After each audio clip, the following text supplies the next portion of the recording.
In California, women involved in politics signed a letter calling out a culture of sexual harassment. Rachel Martin talks to Rebecca Luby, who was the controller for the state's Republican Party. Rachel Martin, host. The allegations of sexual harassment and sexual assault against Harvey Weinstein have sparked a national conversation that is way bigger than Hollywood. And it's a tough conversation and explicit sometimes. So take note, this segment delves into that kind of sensitive material.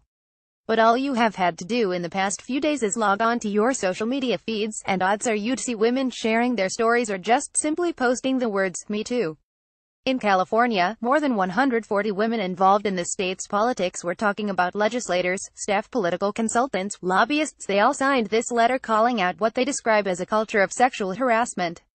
Rebecca Luby was the controller for the California Republican Party, and I asked her why she felt compelled to sign this letter. Rebecca Luby: It seemed to me to be obvious. I personally have never been assaulted, but the harassment is constant. When I first moved to California and I got a job, I was probably 25 years old. And I had a legislator who would text me after 10 p.m. regularly asking to come and hang out at his apartment. Now I never went, so I don't know for sure what he meant by that, but that seemed inappropriate to me. I've had lobbyists follow me into the bathrooms. I've had people text me and say they're outside my hotel room when I go to events. And what am I doing, Martin? Were these colleagues of yours or these people you just know professionally? Luby: These are people that I know professionally. And when you live and work in Sacramento, so much of the political industry is social. After work, you spend a lot of time going to fundraising receptions and meet and greets and just spending time socially together because it's a relationship-based industry. Martin: She told me about one instance that happened several years ago. Luby: He's a consultant, political consultant. I don't really deal with him very much. And we were at an event at a convention, and he asked if I would come to his condo so that he could masturbate in front of me, which I was shocked and, of course, assumed he was joking. Martin: He said those words, Luby? Yes. So, I just sort of laughed it off and moved on. But what I think is the most alarming about that is similar to what I read about with Harvey Weinstein is if I saw this man today, I don't even think he knows who I am, which to me says that that was not an isolated incident. Martin: Did you feel like you had any recourse? Luby: I don't think that I didn't think I had recourse. I just thought it was part of life. I think that part of the problem is when the lines are blurred between, social behavior time and work and all of this. That where do you know when is the time to report something? If they were like wounds, if you were attacked, that's like a stab wound, and you definitely want to report that.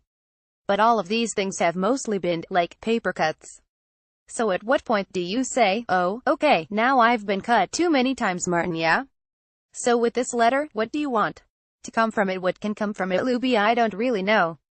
This happens in front of people all the time that are now acting shocked about this. And so I think it's just that they have blinders on.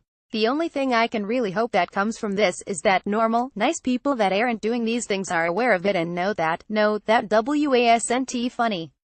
That wasn't a joke. You should have said something. Martin: Rebecca Luby is one of 140 women who've worked in California's legislature and signed a letter condemning sexually harassing behavior there. Rebecca, thanks so much for talking with us about this. Luby: Thank you. Copyright 2017 Nepalese rupees. All rights reserved. Visit our website terms of use and permissions pages at www.npr.org for further information. NPR transcripts are created on a rush deadline by Verbatim, Inc., an NPR contractor, and produced using a proprietary transcription process developed with NPR. This text may not be in its final form and may be updated or revised in the future. Accuracy and availability may vary. The authoritative record of NPR's programming is the audio record.